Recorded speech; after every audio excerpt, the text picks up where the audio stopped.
Magandang araw mga kaibigan. Bigyan natin ng reaksyon itong post ni Mr. J. Sonsa. 23 minutes ago ang kanyang pag-post. So basahin ko. Hayop sa entrada si bagong communication USEC Claire Castro. Her first official act is to libel former President Rodrigo R. Duterte. Okay. Si Attorney Claire Castro ay vlogger na pro-BBM, anti-Duterte. Isa siya sa naimbitahan sa TRICOM hearing, itong second hearing.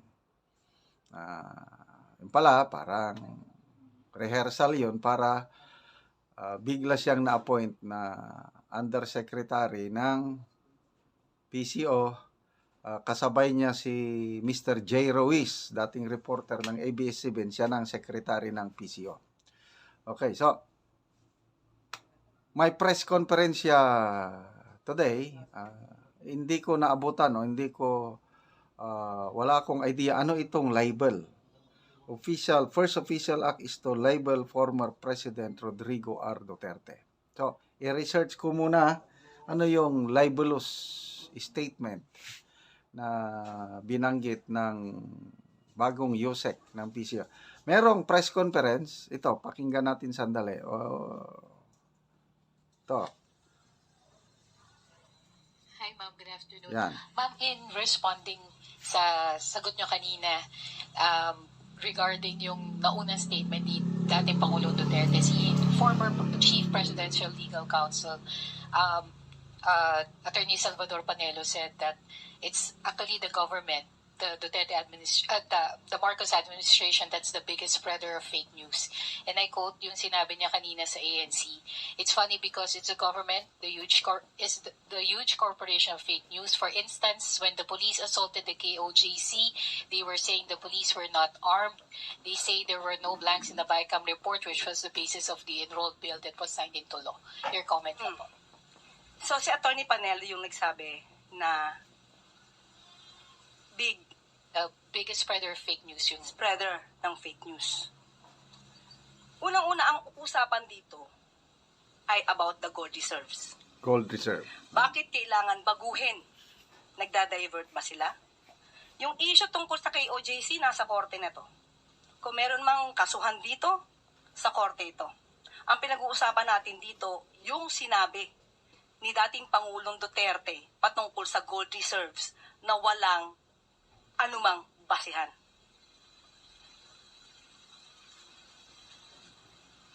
Thank you, Yusek.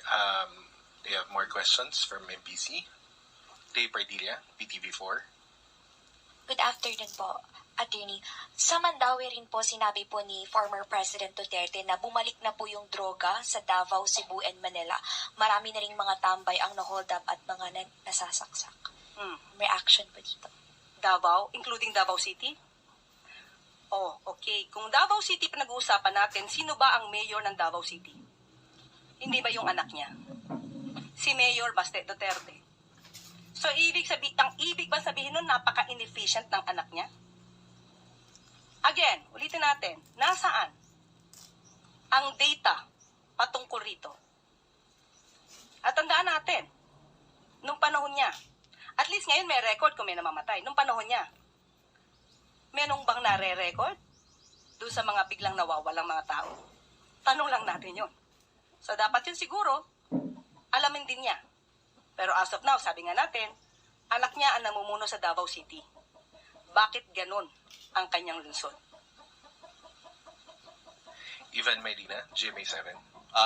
Yusek, kakapanumpa niyo pa lamang po ngayong araw na ito as Undersecretary and Palace Press Officer. And you come out with guns blazing. Ito na ho ba ang magiging communication stance ng Administrasyong Marcos starting today? Siguro ganito lang po talaga ako. When it's for the truth, ilalaban natin yan. Wala tayong, hindi tayo magsasagwa ng anumang fake news. Basta kaya maalab ang damdamin natin sa salita is because we know we are fighting for the truth. do you think it has come to a point that that the administration needs to take this, firmer stance against fake news because it has already gone to worrisome levels? Yes, we have to fight for that. We have to fight against fake news. Otherwise, yung mga tao na naniniwala sa kanila, maiiba ang isip nila. Maiiba ang diskarte nila. It is our obligation, especially tayo, mga taga-media. Dapat nating iparating sa taong bayan, ano ba ang katotohanan. Iwasan natin yung mga intriga na walang basihan. As of now, kasi puro intriga eh. Puro intriga ang pinapasok sa utak natin. At nakakasira ito sa bansa, sa ekonomiya. Hindi po ba? Thank you. Okay, mag-comment lang ako. Yung fake news na sinasabi nila, kung ako ang nandyan na media, tatanungin ko, anong masasabi ni Jose Castro yung pahayag ng Pangulong Marcos sa rally sa, I think, Davao del Norte? Yung sabi niya na, ang unang dumating sa Tacloban, ang unang nagdala ng tulong, ay walang iba kundi si Senator Tolentino na MMDA chairman pa noon. Very clear yan. So, ano bang katotohanan? Sino talaga ang unang dumating? Si Tolentino ba? O si Mayor Rodrigo Roa Duterte? Baka pwede rin nilang sagutin nun. Okay? Then, ulitin natin yung nangyari sa KOJC. Payag ng Pangulo, walang baril ang mga pulis nung nagkaroon ng KOJC siege. Walang tear gas. Ano bang katotohanan doon? May baril ba o wala?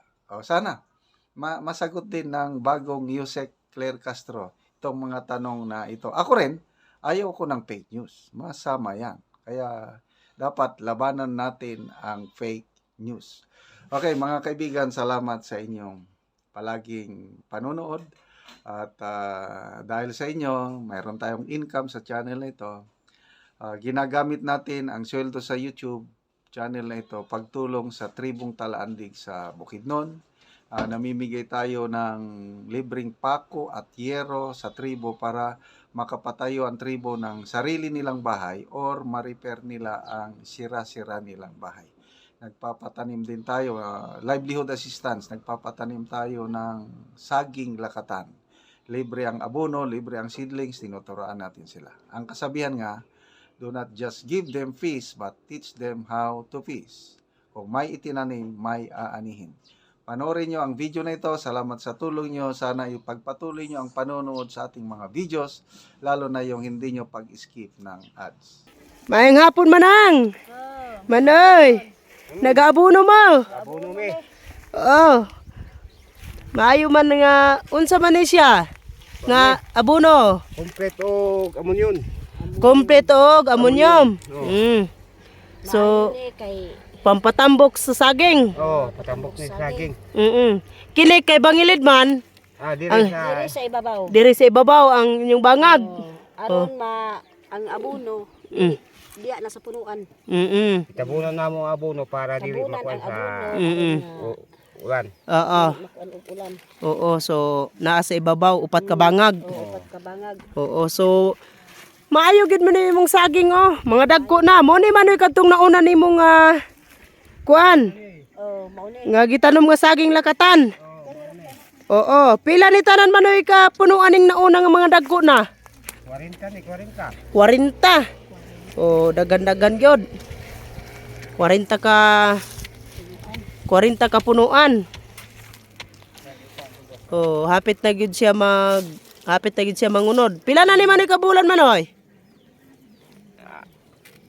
Magtuig na ni kay sa una ititan primero na ko ni ani pagtanom nakuan ni sa init. Oo. Na Oo. inay kayo. Inay kaayo. Oo.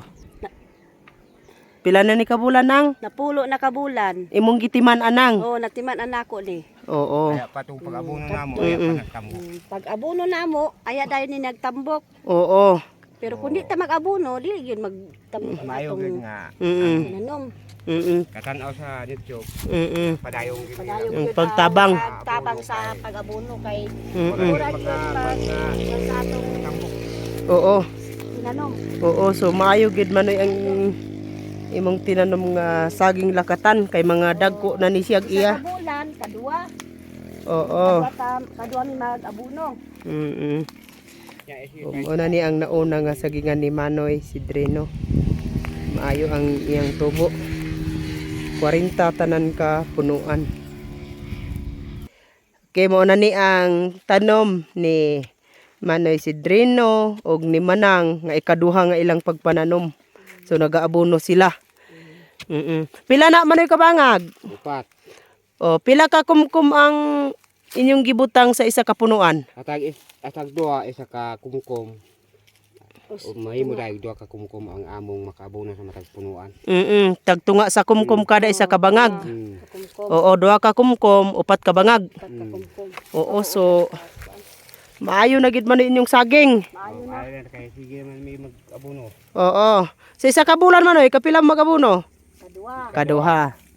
Oo, so kuan gyud maayo gid ang kuan sa inyong saging. Oo. Mga tambok na pod. Tambok aron. Maayo sad ang tubo. O padayong gid mo manang sa pag-abono. Gatabanga sad mo manang ni Manoy. Tabanga ni kay aron dali ni mag kuan human.